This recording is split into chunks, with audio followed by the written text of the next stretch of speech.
एक बार गौतम बुद्ध का एक अनुयायी जो कि सालों से गौतम बुद्ध के आश्रम में आ रहा था, वह उनके प्रवचन सुनता, आश्रम में ध्यान आदि करता और फिर चला जाता। लेकिन अचानक कुछ दिनों से उसने आश्रम में आना ही बंद कर दिया था। यह बात गौतम बुद्ध ने भी अनुभव की। एक दिन जब गौतम बुद्ध उस गांव से भिक्षा मांगकर वापस लौट रहे थे तो रास्ते में उस अनुयायी का घर भी पड़ा। बुद्ध उसके घर के अंदर चले गए। अंदर जाके देखा तो वह इंसान आंगन में बैठकर कुछ काम कर रहा था। बुद्ध को देखते ही वह जल्दी से हाथ जोड़कर उनके सामने खड़ा हो गया। उसने बुद्ध को पीने के लिए शीतल जल दिया और बैठने के लिए आंगन के चबूतरे पर एक चटाई बिछाई। बुद्ध चटाई पर आराम से बैठ गए। फिर बुद्ध ने उस अनुयायी से पूछा, तुम्हारे घर परिवार में सब कुछ ठीक तो है ना? अनुयायी बोला, हाँ भंते, सब ठीक है। बुद्ध ने पूछा, फिर तुमने आजकल आश्रम में आना क्यों छोड़ दिया? यह सुन वह अनुयायी थोड़ा सा शर्मिंदा होने लगा। फिर बोला, अब मैं आपको कैसे बताऊं बुद्ध? गौतम बुद्ध ने कहा, तुम निसंकोच कह सकते हो। अनुयायी ने कहा, मेरे वस्त्र बहुत ही पुराने हो चुके हैं, वे कई जगह से फट गए हैं, उनमें छेद निकल आए हैं, अब वो बिल्कुल भी पहनने लायक रहे ही नहीं। बुद्ध ने अनुयायी के वस्त्र देखे, वे सच में बहुत ही बुरी हालत में थे, जगह जगह से घिस चुके थे, कई सारे छेद थे उनमें। इसके बाद बुद्ध उठ खड़े हुए और मुस्कुराते हुए अनुयायी के कंधे पर हाथ रखकर बोले, चिंता मत करो, सब ठीक हो जाएगा। शाम के समय जब आश्रम से सभी अनुयायी बुद्ध के प्रवचन सुन घर वापस जा रहे थे तो बुद्ध ने अपने एक धनवान अनुयायी को रुकने के लिए कहा। जब सब चले गए तो बुद्ध ने अकेले में उस धनवान अनुयायी से अपने उस गरीब अनुयायी को 2 जोड़ी वस्त्र देने को कहा।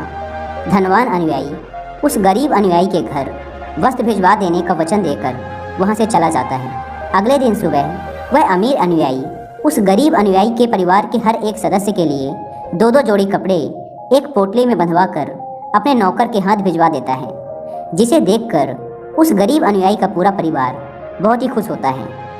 अगले दिन जब वह गरीब अनुयायी दोबारा से बुद्ध के आश्रम उनके प्रवचन सुनने आता है तो अंत में जाते समय बुद्ध उस अनुयायी को रोककर उससे पूछते हैं, क्या अब तुम अपने नए वस्त्रों में आराम से हो? तुम्हें और कुछ तो नहीं चाहिए? अनुयायी ने कहा, पहले तो आपका बहुत बहुत आभार भंते, मैं इन कपड़ों में बिल्कुल आराम से हूँ और मुझे अब और कुछ नहीं चाहिए। बुद्ध ने आगे पूछा, अब जबकि तुम्हें नए वस्त्र प्राप्त हो चुके हैं तो तुमने अपने पुराने वस्त्रों का क्या किया? अनुयायी ने कहा, हमारा परिवार अब से उन्हें बिस्तर में बिछाने और ओढ़ने के काम मिलेगा, अब हम उन्हें ओढ़ने की तरह उपयोग में लेंगे।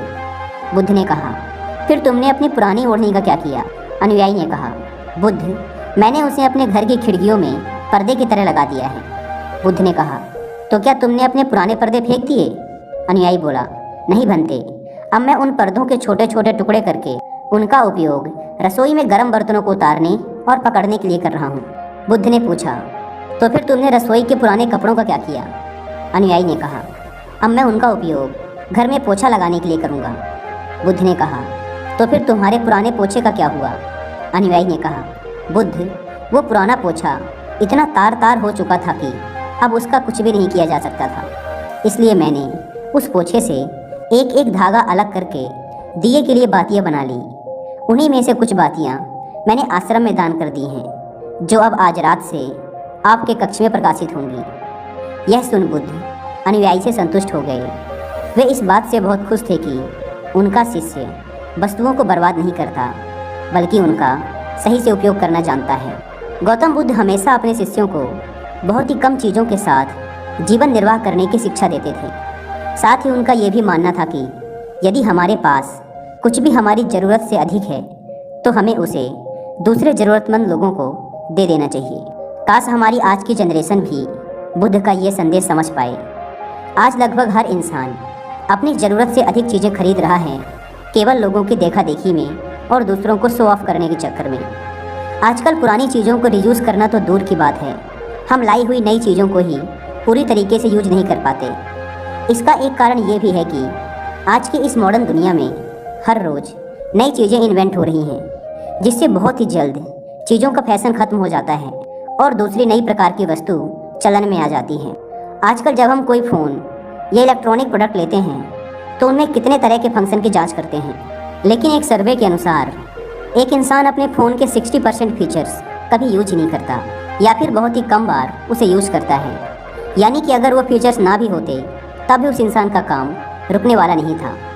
पर ये तो है मानव निर्मित चीज़ों की बात, लेकिन समझदारी से यूज करने की सबसे ज़्यादा ज़रूरत हमारे प्राकृतिक संसाधनों जैसे पेट्रोलियम, नेचुरल गैस और कुछ बहुत ही महत्वपूर्ण चीज़ें जैसे पानी और बिजली को है।